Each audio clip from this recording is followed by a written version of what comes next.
Operation Domination is underway. The ultimate game plan to dominate your NFL experience. With your hosts, Dan you gotta be confident about your Achilles when you Ace show up. Thornton, Yeah, I mean, I got him at and Adam LaRue. Don't hope to be great and dominate. Well, all right. Welcome back into another edition of Operation Domination. Guys, it's week 14. I'd said it yesterday, but we're 1 week away from the playoffs. I know everybody is in playoff mode now because everybody's in win, get in, or just die flat on your face and not make over that playoff threshold. I get it. Hit me up at DamnItterFF. I'll be glad to help you out. Download the Operation Domination Football Podcast. Go to our video content on the Fantasy Football Advice Network YouTube channel at FF Advice Net. I'm here for you. You know who else is here for you? Dr. Brian Scott of the Injured List Podcast. Brian, what's going on, man? What's up, Dan? How we doing? Getting over that tryptophan high or low, maybe we could call it. It's man. We're down to the nitty gritty, and you know it's weird having this important of a fantasy football week when you're coming off of a holiday weekend, which screwed everyone. I know it screwed me up. It had to screw everybody else up. I live, breathe, and eat football, and I was still kind of like trying to get my bearings heading back into this week, getting back into routine. How was your Thanksgiving, by the way? My Thanksgiving was great. Indoors. I know you spent a lot of time outdoors at the Cleveland game. Yeah. Which is cool. But I spent a lot of time indoors, eating and catching up on some much needed rest. I have to say this, Brian. I do want to give a shout out to Cleveland in general, to the fans. Because I've been to a lot of 49ers games on the road. I live on the East Coast. As a visiting fan. Absolutely. So usually I'm a visiting fan. And I've been to Pittsburgh, I've been to Philly, I've been to New York, somewhere else in there in between. I'm going to Indianapolis in a couple of weeks to see him on the Monday night game too. To this point, haven't been to Indy yet, but to this point, the Cleveland fans by far are the nicest fans that I've run into. Cool. Not even close. So I wanted to give a shout out there. It was actually a fun time watching the game in Cleveland. And now the 49ers beat them, they're allowed to start winning games. You know, I think you'll like Indy. I was there for the combine this year. I think you'll like it. I have a strong feeling about it too. Stadium's beautiful. Stadium's amazing. Going with Adam LaRue, by the way, co-host here. Nice. Oh, the stadium's unbelievable, dude. And it's a cool little city. Lots to do. You'll enjoy it. Oh, I can't wait. And he's a Colts fan, so we're gonna enjoy it. All right, so let's get into these injury inquiries because we got a lot to talk about here. As everybody, you know, these are part of your start-sit decision. So Justin Herbert, this is the big one that we knew about the whole time, right? Those whole weeks so far. He's getting surgery on his non-throwing hand. I think he got a plate and a couple of screws, and yet somehow this guy seems like he's gonna find a way to play on Monday. Is that what you believe? I mean, it looks like it. He was at practice already today, taking snaps under center, taking shotguns, and he looked fine. He was handling the ball quite well. So here's the difference between an injury like this and one like Aaron Rodgers, whose wrist was involved. With splinting the hand, depending on where the fracture was, in some cases, you can actually get away with not having to immobilize the wrist as well. So you got wrist motion there. And then usually when you're immobilizing or splinting the hand, you're putting it in what we call a position of function, which essentially means that you're allowing his hand to kind of be slightly flexed so that he can still use it to grab things or hold things if he needed to. And that plays perfectly into catching the football. So this might not actually hamper his ability to play quarterback as much as people think. Where it will come into play is whether or not they feel confident in letting him get sacked, tackled, potentially have to brace himself when he falls. And that's where some of the uncertainty comes in from my perspective, because that's pretty risky this early after surgery. And if they used hardware like plate and screws to fix what I suspect was a metacarpal fracture, then without giving that adequate time to heal, even if you have a plate and screws holding it together, there's no guarantee that it's going to withstand those forces. And that could potentially spell disaster and require a revision type surgery, which is the last thing you want to cause. So while I am optimistic and after seeing the video today, quite confident that he could do it, I think the real question becomes whether or not he should. And I guess that really falls into the hands of the organization and Justin Herbert himself and how much he's needed for the Chargers. So not knowing, where they stand in the rankings and everything and their relevancy in the playoff picture, I can't comment on that. But they have been giving a lot of first-team reps to their backup quarterback initially earlier in the week, or sounded like that was the plan. But after seeing today's video of him, I'm kind of now on the fence, 50-50 about whether he actually plays. They're going to definitely test this thing out tomorrow and over the weekend to see what he's able to do. I would not be surprised if he took snaps and got suited up for pregame warmups before a final decision was made. He could even find himself on the sideline to start the game in padding and full uniform, ready to go in case of an emergency. But I have to kind of go 50-50 here. You might know more than I do about whether he's actually going to be the starter and play. But from a healthcare standpoint, it's not what you would expect to see. But after seeing what I saw today, it kind of changed everything. So overall, definitely optimism coming from Dr. Brian Scott here. So that's the good news. To answer kind of the quandary that you put out there, yes, the Chargers very, very much need him. Okay. Because Trey Lance is the backup for one, so that's already a downgrade. You're going up against a tough Philadelphia Eagle team on Monday night. That's two. What's boding well for him is that it's in Los Angeles, so you're not going to be on the East Coast where there's terrible weather and terrible cold snaps right now. So that definitely helps. You're not going to have the Eagles. They're not going to have Jalen Carter. He got ruled out for this game already because he went under surgery for both his shoulders as he's trying to get healthy for the quote-unquote playoffs. The Eagles might implode before that, but so that helps because there's not going to be nearly the pass rush that would normally be there for Philadelphia. Yep. And they have to stay off the Chiefs. So, they'll know by Monday whether the Chiefs win against the Texans or not. But regardless, with 4 games left basically in the season, they have to stay off the Chiefs. They're not going to catch the Broncos, at least most likely, unless the Broncos were to implode over the next month. So in order for them to get the playoff spot, they got to keep the Chiefs at bay. And that's where this all comes really important. So you mentioned Jalen Carter, right? Yes. Not playing because he had procedures done on both his shoulders. Well, I saw a stat that showed that when he was not in the game, he missed 2 games already. That you might be alluding to this, and I might have cut you off, and I apologize. No, you're good. That running backs have been very successful in the 2 games that he was not in the lineup. And I'm jumping ahead here, I apologize, but with Omarion Hampton looking like he's going to be making his return, and I do think we will see him back, then perhaps you have a better chance of bringing Herbert in despite this injury and recovery. And all those other factors you mentioned will certainly be things that the team, the healthcare team, the playing, the coaching staff, the player themselves, all those things will be thrown into the pot when the decision is made. I can guarantee you that all that is being discussed. Yeah, and that's why ultimately I think this points towards Justin Herbert playing. Just the fact that he had as much activity as he did. Remember, I know we recorded this on Thursday, and this is the first time we get to see him practice for the week because their game's on Monday. So the fact that he's doing this their first day a week of practice, pretty encouraging overall. So I do think we're going to see Justin Herbert. Now, in case you were wondering, the last time we did see Trey Lance start was when he was on Dallas. That was week 18 of last year. Overall was not a terrible stat line when they played against Washington. But remember, it was week 18. Nobody was left playing in that game. He had 244 yards passing and 26 yards rushing, no touchdowns. And that's probably one of the better Trey Lance games we've ever seen in his career, frankly. So we want Herbert to play for Ladd McConkey's sake, for Keenan Allen's sake, for Rondé Gadsden's sake, for Quentin Johnson's sake, for, like you said, Omarion Hampton's sake. We want Justin Herbert to play. And I do think there's a decent chance that he does. Now, for Herbert himself, because people are probably asking themselves this question, do I play him in my fantasy football leagues if he's out there? My answer to that, especially because Jalen Carter's not going to be out there, is that I am fine with a week where 4 teams are on bye that Justin Herbert is still a top 12 quarterback. Maybe he's more of a low-end QB1, but I'm still okay with you having Justin Herbert as your starting quarterback heading into this week, given the matchup with the Eagles and how desperately they need this game. I think it's going to take a lot of touches on shotgun, and which is going to lead to maybe more passing than they typically would like to do. But I also think they're going to try to run the ball to help protect them. And you talked about Omarion Hampton. So just elaborate on Omarion Hampton for me.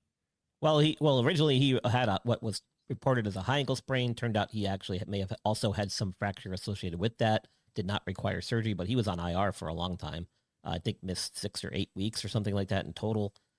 They opened up his practice window, I think, last week. And he's been ramping up his activity and has looked very good ever since. This should be the week we see him, given that they have the Monday night game, a little extra day to get prepared. So I think we'll see him making his return. And it was funny, my analysis on Martin Hampton, and I still have him ranked at running back 20, so a low in RB2, but a guy you can start in your lineups. And what I was going to say before the Jalen Carter news was that I don't expect the Chargers, whose offensive line has been very banged up in their own right, to be able to push the Eagles around like the Chicago Bears did, which is what everyone has fresh in their minds off that Black Friday game. Again, without Carter, it definitely helps. I would not expect a Martin Hampton to go off. I still think we're going to see him in a rotation with Kamani to Vidal. If I had to guess, I would say Vidal will likely be the pass primary back and a Martin Hampton handling goal line early down situations. And that should leave you a little bit nervous because I think we were about to see it, but we didn't quite see Martin Hampton hit his stride where he became an efficient running back when he was getting the bell cow workload. Like, we didn't quite see him get to where we wanted him to be as far as overall production goes. However, I looked at my running back rankings this week.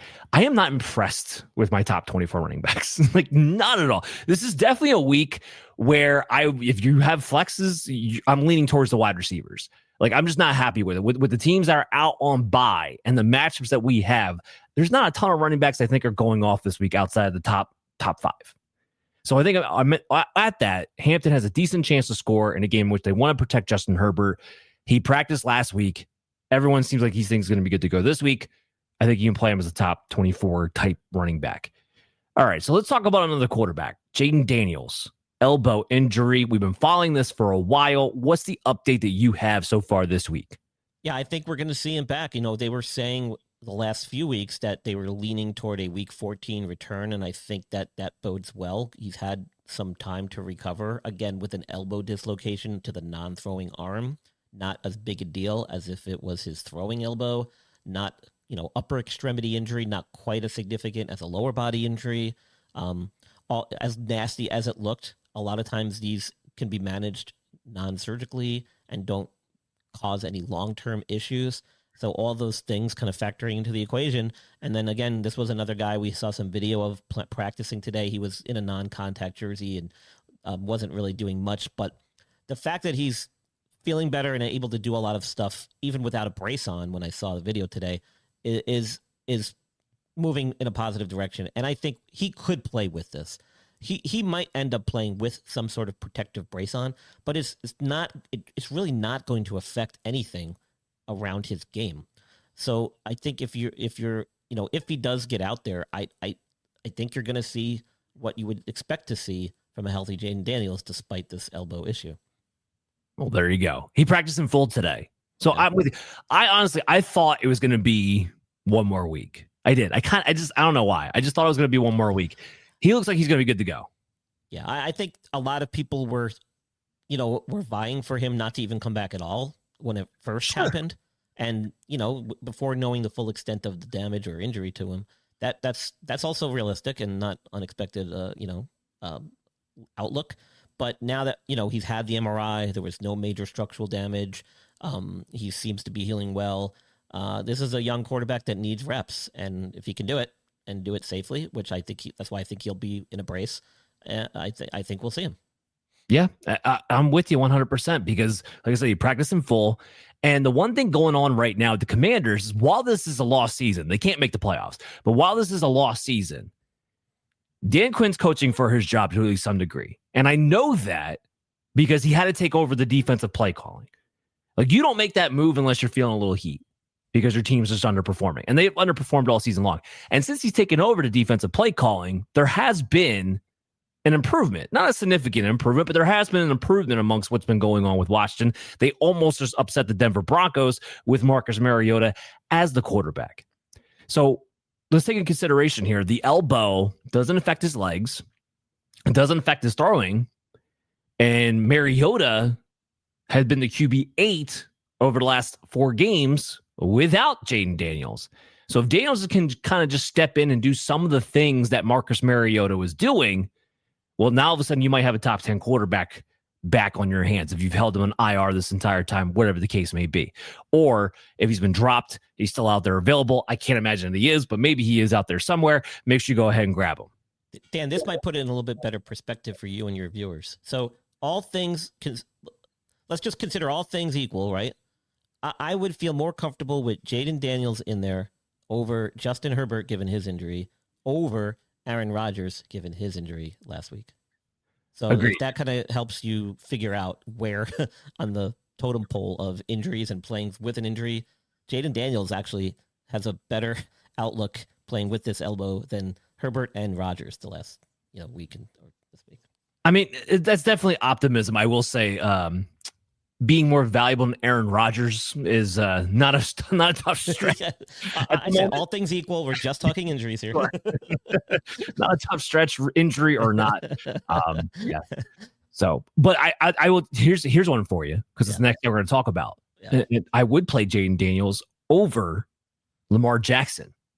Yeah, he's not looked right, man. He just hasn't looked right for several weeks now. A lot of people are pointing back to an old hamstring injury that he kind of tweaked, I think, maybe during practice. We never really saw what happened in the game.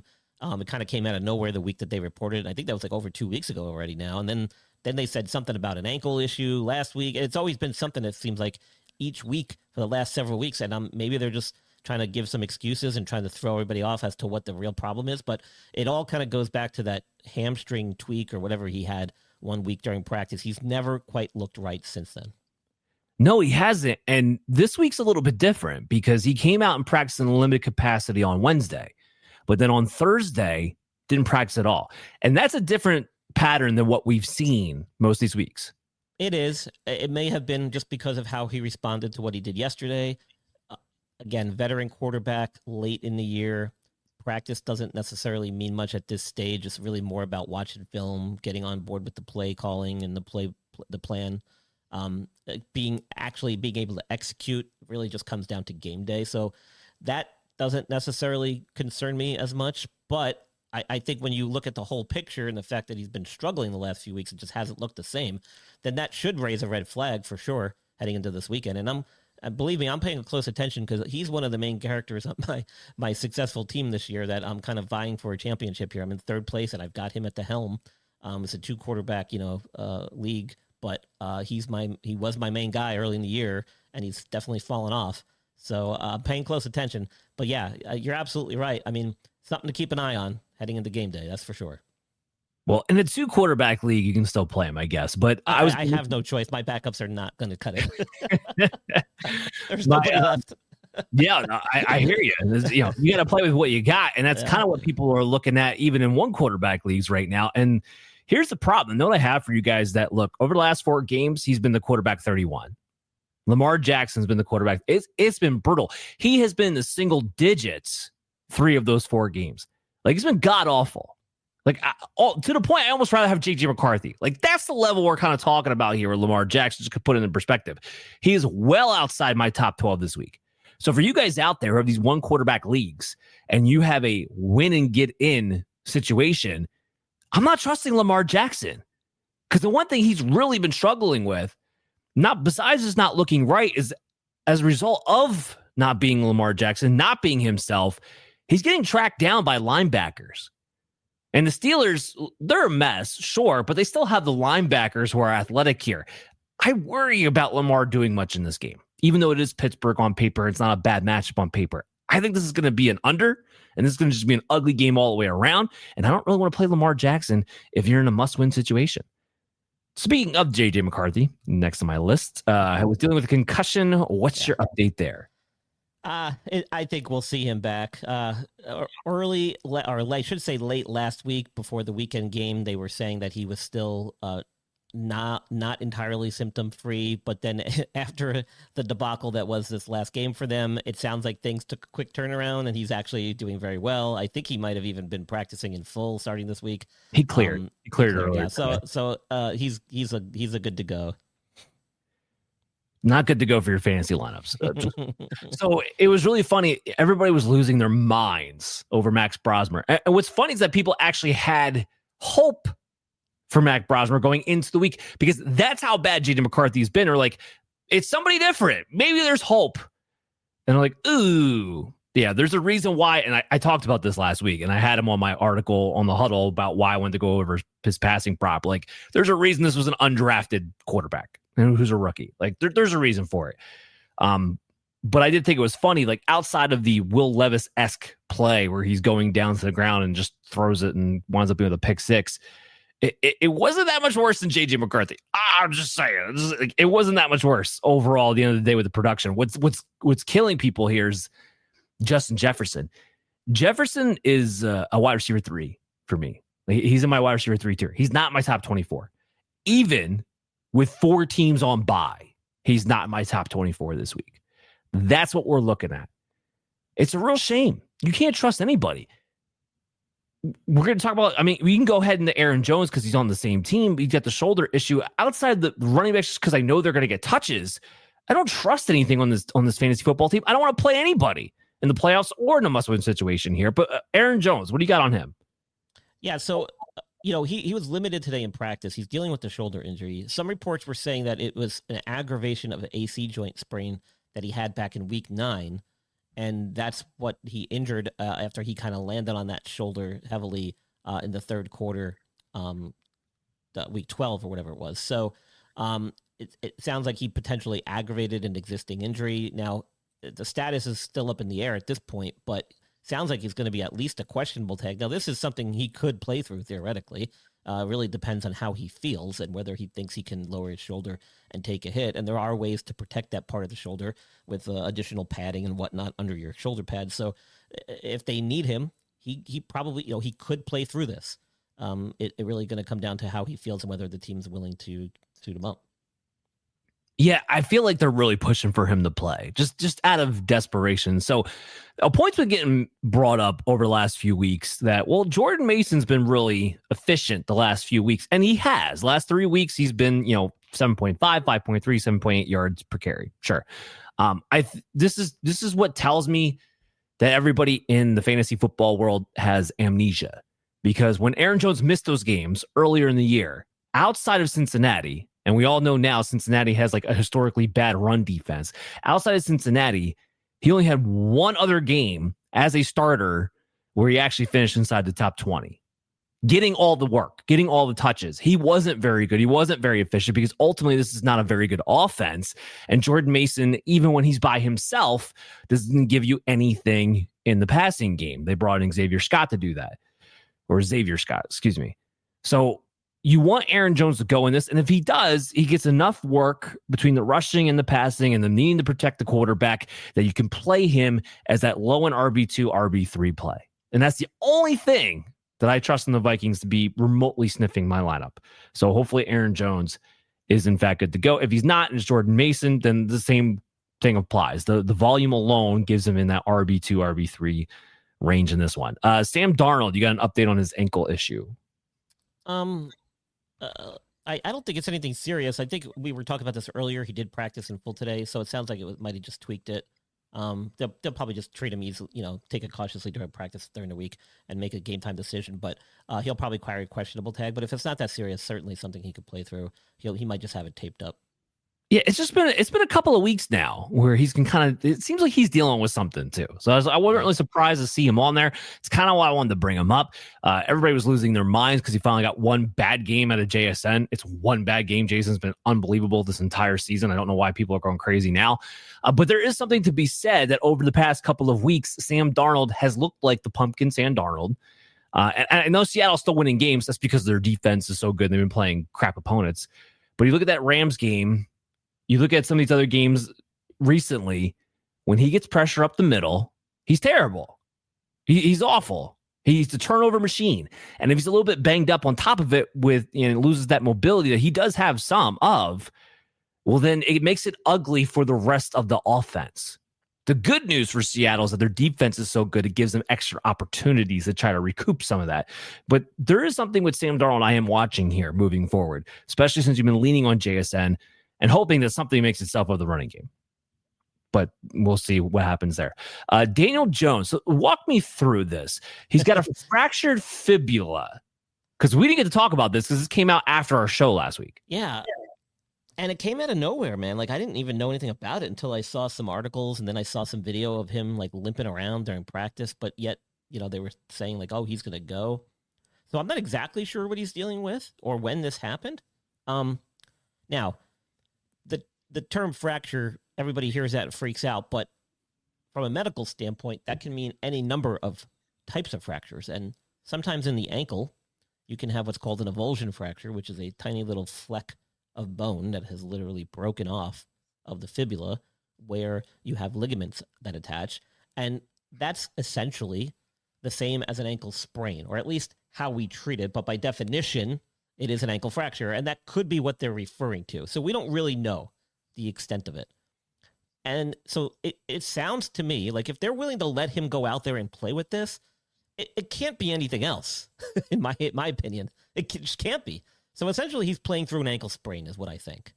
And in that case, if he's able to tough it out and he wants to do it and the team needs him, you can do it. I mean, it's going to hurt. You're going to get swollen. You're going to be sore. You're probably going to be limited in practice every day after that. And you're going to carry that tag with you until you have adequate time to recover, which may not be for a while, considering that they are vying for a top seed and playoff spot here. So, I don't think this is going to necessarily sit him out, but this will affect his performance. I mean, he's a guy that relies on his legs, and that hasn't changed for him despite his success in Indy.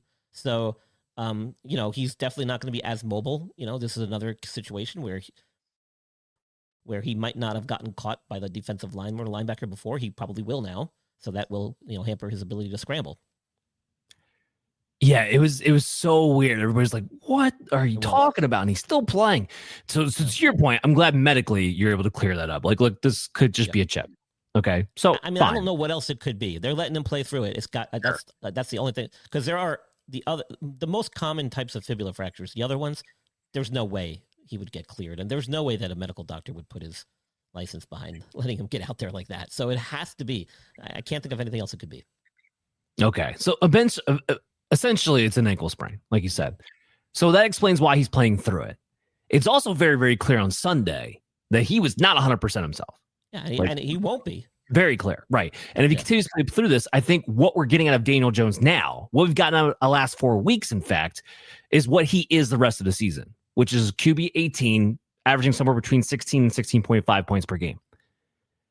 The downfall of this is that the Colts offense as a whole has taken a little bit of a step back. Now, part of that is because they face some tough run defenses as of late. And because Daniel Jones is not Indiana Jones from earlier in the season and has turned more into not quite a bad version of Danny Dimes, an improved version of Danny Dimes, but not quite Indiana Jones, the offense has taken a little bit of a step back as a result to that. And teams have been able to square in on Jonathan Taylor, which has held his fantasy value in check to some degree, and that offense in a larger role to some degree, because we've seen Michael Pittman now kind of fall by the wayside as of late. I talked about that in yesterday's show. Go back and check out Operation Domination, your favorite podcast app, and at FF ViceNet. So Jones is nothing more than a QB2. The one guy who's still been good, consistent, and this is Jonathan Taylor's side. He's always in your lineup no matter what. Alec Pierce. So the one thing that has been happening is that Alec Pierce has expanded his route tree. He's playing on the outside predominantly, but he's expanded his route tree off of play action. And because Jones can't really run, he is taking some shots to Alec Pierce further down the field. Alec Pierce, again, over 17 yards ADOT. So it has worked out to his benefit. But as far as Jones being a streamer, as far as the number one overall ceiling that you're getting out of Jonathan Taylor, I think you do have to temper expectations to some degree as you go into the fantasy football playoffs and rotate your lineup accordingly. All right, Brian, I'm going to have an aneurysm. I thought that we were not going to see Deshaun Watson this season. And his practice window got opened up. What is happening in Cleveland? Well, it's amazing what happens when you actually follow the protocol after your second Achilles surgery, rather than do what you did during the first one, which likely was not following the protocol, which led to a re-rupture. So now, we've heard of crazy stuff like this. I mean, Aaron Rodgers came back very quickly from his. So it's not unusual, given the time frame, but It is surprising. I mean, like, why? You know, like it's Deshaun Watson. I mean, I know he's probably their best option, but still, do you risk it? Maybe they felt confident enough in his second repair that they could accelerate his program, even though it was a revision surgery. And that if that's the case, that he got lucky. But yeah, he's looked pretty good, actually. I've been kind of surprised. Some of the video clips I've seen, he actually looked pretty good. Didn't see a lot of muscle atrophy in that calf compared to the other calf from what I could tell. You know, of course, I'm going on video clips here, but he looked like he was moving pretty good. So he must have really buttoned down and, you know, stuck to the protocol this time, which if you do that, you can do very well with Achilles ruptures this day and age. It's just mind-blowing that he's coming back at all. Yeah. Now, I have a conspiracy theory as to why this is even potentially possible.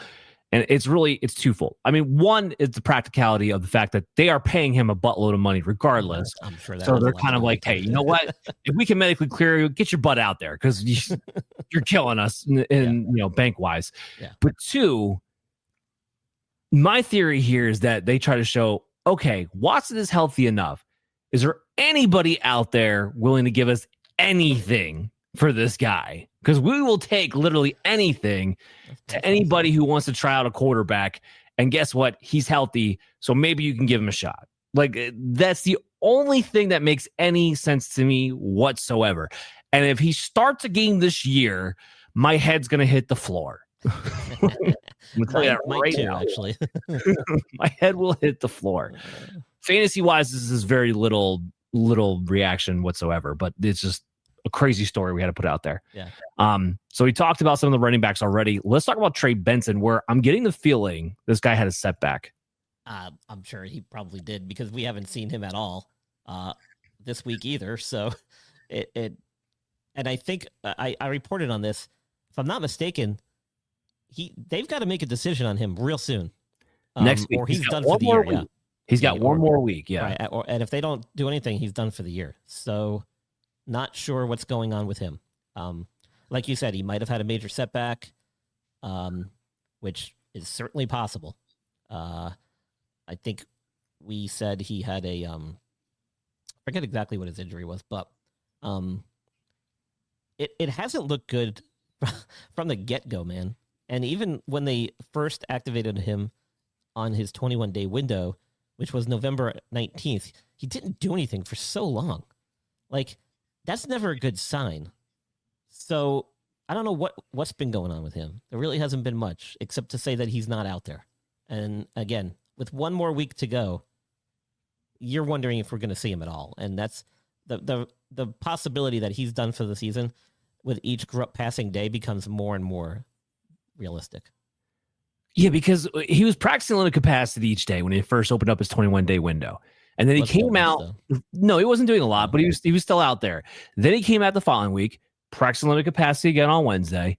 And then suddenly, and I didn't find out about this until after the fact because it felt so hush-hush in the news, came out that he didn't practice at all Thursday and Friday. And then he didn't practice again Wednesday, hasn't practiced again as of recording this on Thursday.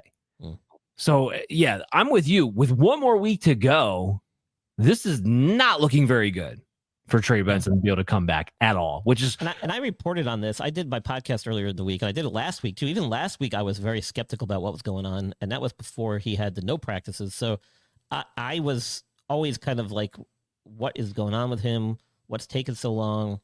You know, he must be having setbacks. And that was last week, which was only week 2 into his 21-day window. Now we're heading into week 3 almost. So, I mean, so this is not looking good. Yeah, and it's just if he wasn't far enough along, why did you open up his 21-day window yet? Like they had to make they probably needed to see what he was capable of. That's probably why, because they might have to make a roster move if he can't come back. They're not going anywhere. They don't have to make a roster move. They need to know what this team's going to be like next year. That's what they have to figure out. Well, still, I mean, you've got guys that, you know, if you're pulling them up off the practice squad, you're paying them an NFL salary now. If you want to send them back down and not have to pay, there's a lot of other things that go into those decisions. Sure. And that's probably what it is. They probably need to see, hey, where's this guy at? We need to just get him out there. Let's see what we got. The season shot anyway. He's not, you know, but we need to see what we got in him. where's he at? So maybe that's all it was. Maybe they kind of knew he wasn't going to come back or be ready, and they just needed to get him out there to see. I don't know. It's really deflating because Trey Benson weeks not this week, not next week, but week 16, week 17. Your conference championships and your championships of fantasy football.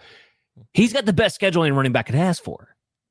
So it was really deflating from that standpoint because you're thinking look, Trey Benson, if he does come back, he could be a league winner. That's what it was setting it up to be. Now you're stuck with Bam Knight, who keeps his range in the top end RB3 territory because he's the one getting the touchdowns, and Michael Carter because Amari DeMarcado is not playing either.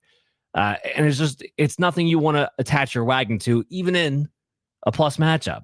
It's just a real shame what's going on there with Trey Benson, not looking like he's going to come back this season as of right now. Alvin Kamara, do you have any updates on him? He wasn't at practice today. I don't think we're going to see him again this week. And this, again, I reported on this in my podcast this week and last week as well, that these could take sometimes anywhere between 2 to 4 weeks, even with a mild MCL sprain. So 2 weeks is not unusual or unheard of. We'll see if he's able to get back on the practice field next week, but as of this Thursday, he's not. Yeah, so in his place, Devin Neal's been the lead guy. And if you just look at his raw volume numbers, it's a running back you feel like you should get kind of excited about. So he had 58% of the team carries last week, a 10% target share, and he ran 71% of the routes. I mean, that's a pretty good usage for a running back, any running back. The problem that they run into is, well, two things, really. Devin Neal's not explosive at all. All right. I like him. He's solid. I think he's a fine NFL backup. He's not a starting running back. He's not explosive enough. And then two, it's the Saints. Their offense is terrible. So they're not going to have a ton of scoring opportunities to begin with anyway. So Devin Neal, he is in my top 30 this week. Again, 4 teams on bye. Highly big reason as to why that's the case. But again, even despite the work usage, I'm just not very excited to have him in my team. And as I explained earlier in the show, if you are going between a running back and a wide receiver in your flex spot this week, my rankings very much say go with the wide receiver this particular week. Speaking of running backs who get volume but do nothing with it, Woody Marks dealing with an ankle issue. What do you got? Yeah, so apparently he returned to practice on a limited fashion today on Thursday, but didn't do anything yesterday. So it's the first time we've seen him, I think, back on the field since that Week 12 injury. So this may be another week before we see him back out there. He played last game. Oh, I'm sorry. He had the ankle issue. Yeah, he had the ankle issue. He came back in. He finished the game. He had 19 carries. Didn't look very good, but he came back in and finished it. Okay, so, I mean, he's probably not going to be much better than heading into this week.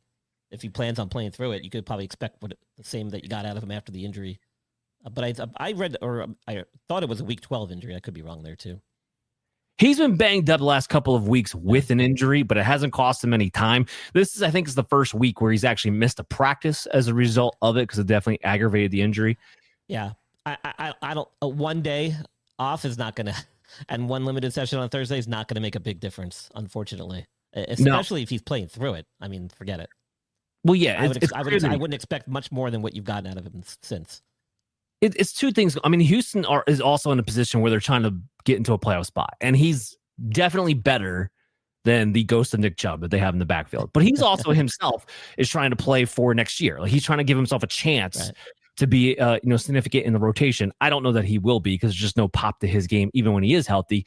And then you got a matchup against Kansas City Chiefs, who are allowing the 7th fewest running back points per game anyway, and he's been the running back 37 the last 4 games, which is marks when he completely overtook Nick Chubb for the job. We haven't seen much out of it.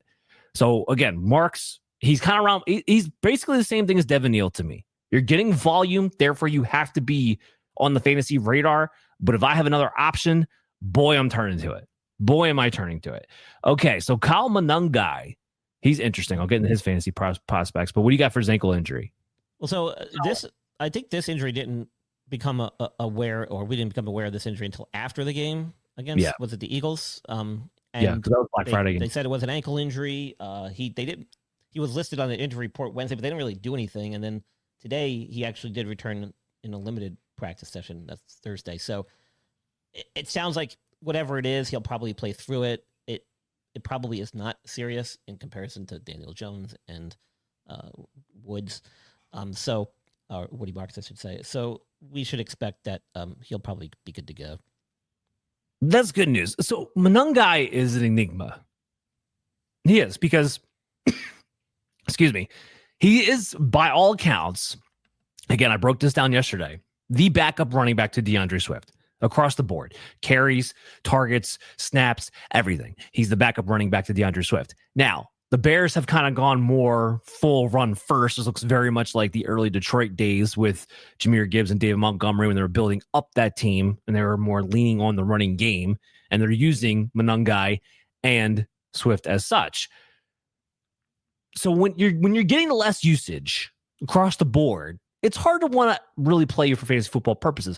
But Monangai, unlike Woody Markses of the world, unlike the Devin Neals of the world, unlike the Kenneth Walkers of the world, has actually been a mid-level RB2 because he scored in every single game of the last 4 weeks.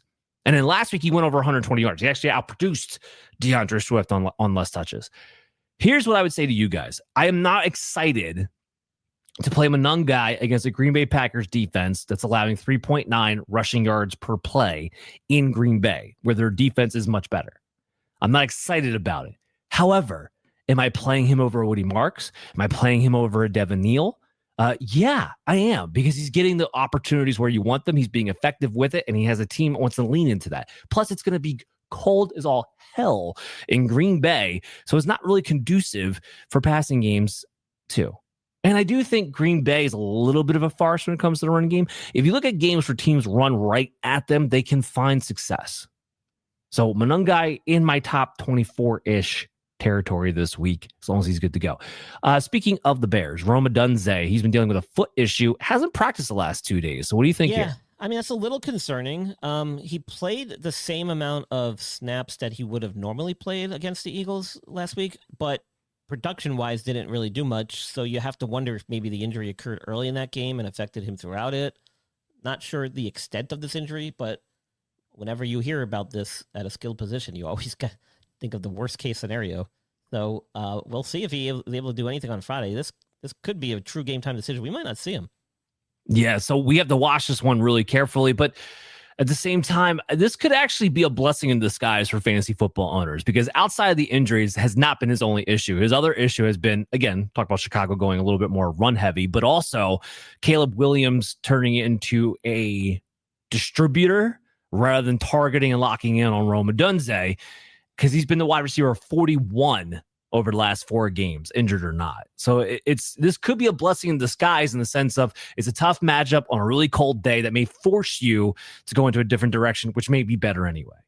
Because here's the problem. When Odunze's out there and he's active, like I'm ranking him as if he's active right now. He is my wide receiver 24, 25.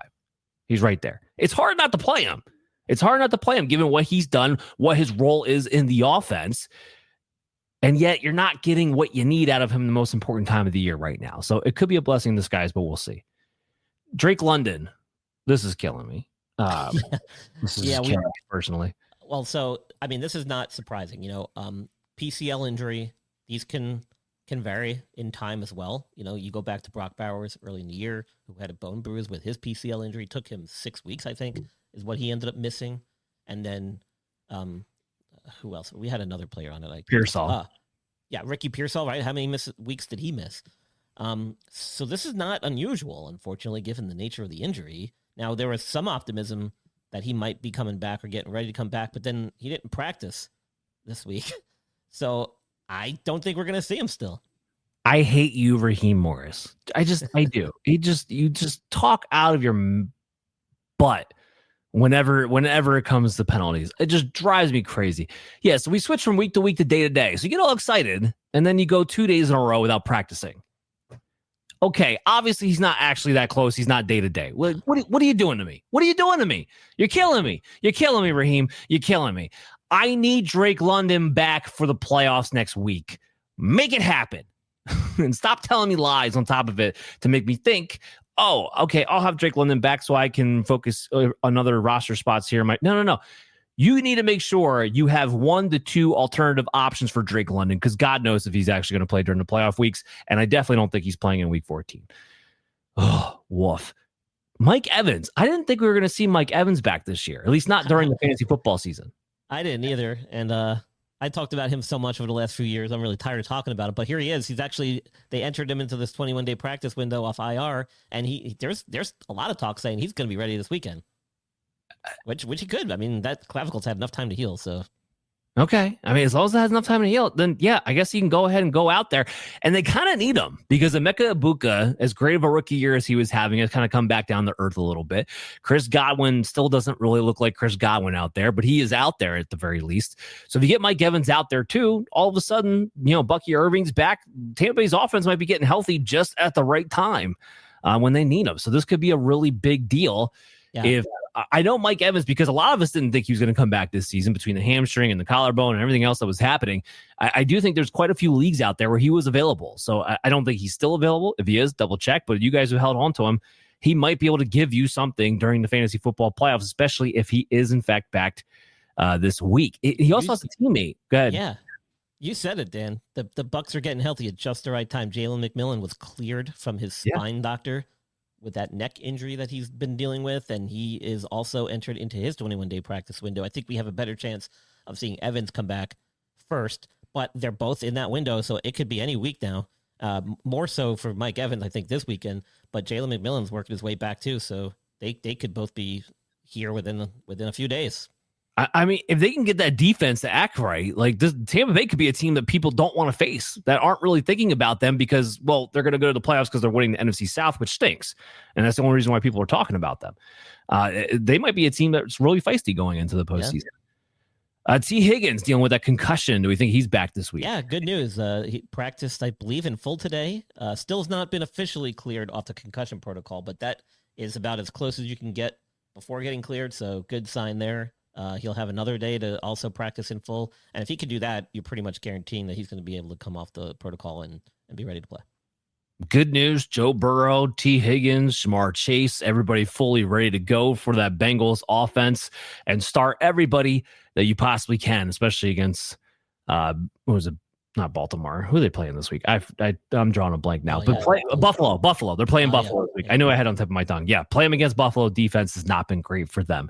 Marvin Harrison now has a heel injury. So we went from... I don't think we're going to see him this week. He didn't practice. He hasn't practiced yet this week with this injury. Yeah, and I don't really know the extent of it. But so the only hint that I was able to find was that his heel injury, I think it was Max Melton, who's also the Arizona Cardinals. He said it was similar to his, which caused him to miss the game the week before. I don't know if he's missing multiple weeks. I have to double check on that. I don't think this is going to be a multi-week thing. I mean, there's only a few things in your heel that can really bother you enough at this stage of the season. But the thing that I still remember Keenan Allen missing like 6 weeks left of the season with a stupid heel injury. Keenan Allen is also, almost twice as old as Marvin Harrison Jr. So I'm still burned. At least in football years. Yeah, I'm still burned by that. What concerns me actually is the fact that he had just come back from, I think was that concussion his appendix, his appendectomy. He had his appendix removed and then had to deal with this. Plus, he had a concussion that he missed a few weeks for early in the year. I mean, he's been banged up all season, even though he was one of the guys I was really high on coming into the season. He looked buff. It looked like he spent a lot of time in a weight room in the offseason. He looked really good coming into the preseason. And then here we are, 14 weeks later, and the dude's missed quite a bit of time with various injuries.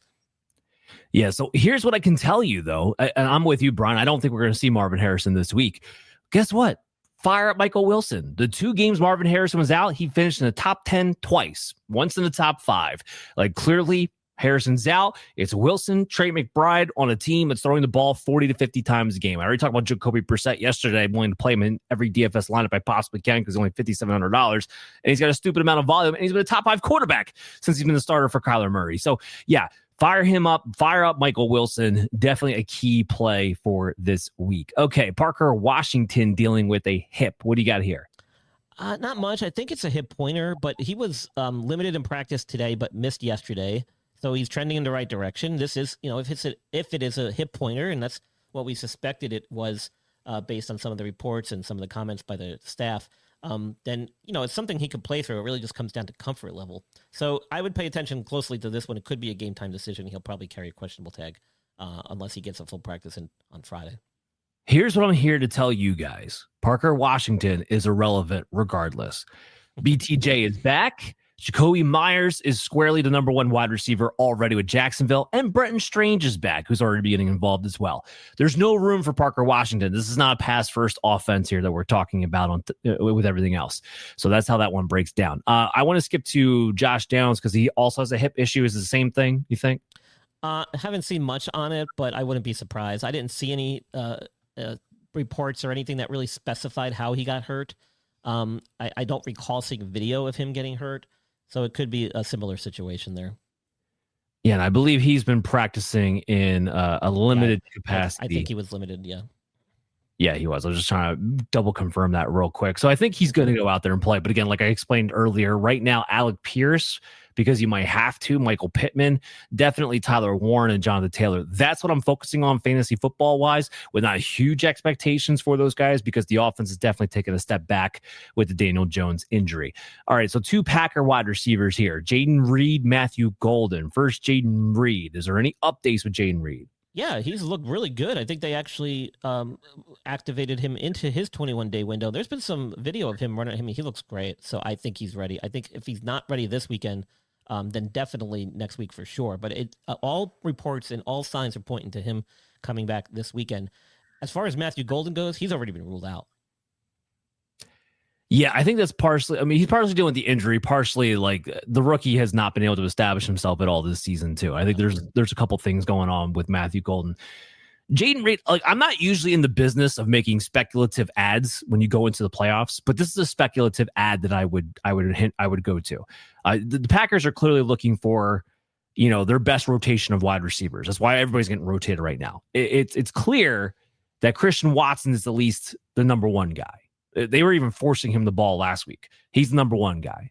And he's the guy who can make the big plays too. So while it's not always going to be, I think, consistent with Christian Watson, if he has a great matchup with what he's going to get big shot plays for, he's the guy that you can kind of plug and play as a top 24, high-end wide receiver 3 type of player. Jayden Reed coming in, he has a very specified role in this offense. No matter what's going on in the offense, no matter how good he is, he's a very specified, gadgety type of role, which can either pop or do absolutely nothing. Well, pretty much along the line of all the other Packer wide receivers to go with it anyway.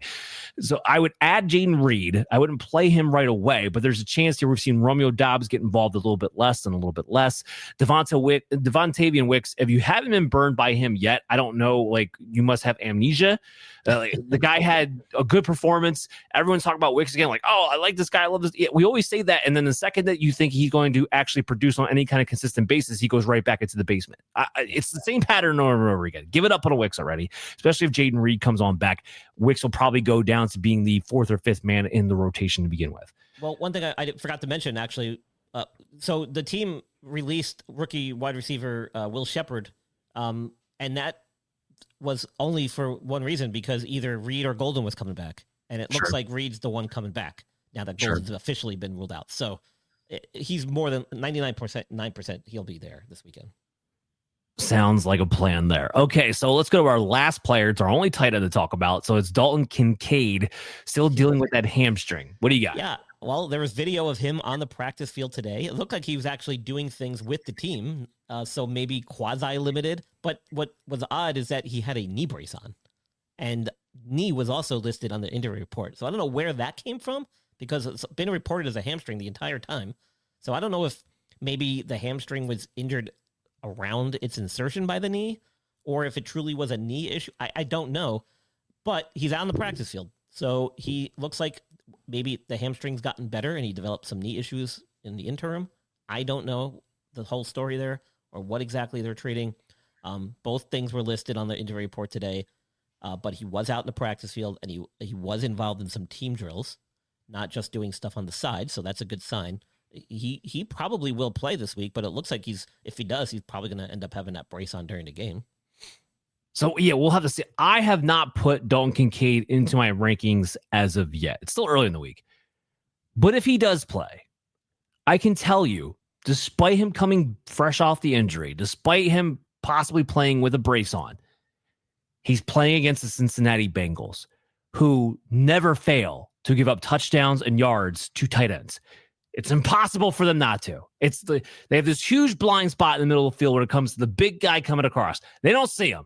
He's wide open every time. So if Dalton Kincaid is going to be out there because the Cincinnati Bengals are historically bad against the tight ends, he will be in my top 10. I can guarantee you that right now. Don't care. Fire him up if he's good to go. So that might be some of the best news that we've gotten all day. All right. With that, we wrap up the show. Brian, thanks so much for coming on as always. Yeah. What do you want people to check out coming up? Oh, man, we've so much going on, but the reason for that is because I'll be away for the next couple of weeks starting next week. So after next week's show, you won't see me for a little while. It'll be a little bit of a hiatus celebrating the holidays overseas. But, you can check me out with Dan up until next week on Operation Domination here, Fantasy Football Advice Network. And, of course, Fridays, Sundays with TSS Fantasy at That Sports Podcast Network. I did a little show segment yesterday with Deb Wickes of the Blonde Blitz, who's phenomenal, by the way. And I dropped some very helpful information to viewers regarding injuries and playoffs. Not necessarily fantasy related, but if you are a gambling person or you want to make some bets, you might want to tune in and check out that episode. That's Deb's show, The Blonde Blitz. Some really good tidbits in there to help you make a decision about who you think might be going to the Super Bowl and who might be successful in the playoffs as far as teams are concerned and how injuries play into that. So check that segment out. Excellent. Great stuff, guys. Make sure you download Operation Domination on your favorite podcast app. Check out our video content on the Fantasy Football Advice Network channel at FF Advice Net. And also, we'll be back tomorrow with Chaz Filardi of Sports Betting Weekly so we can line your pockets green. Make sure you look for my article on the Huddle coming out on Saturday with your 15-player prop bets. And until then, we'll see you next time.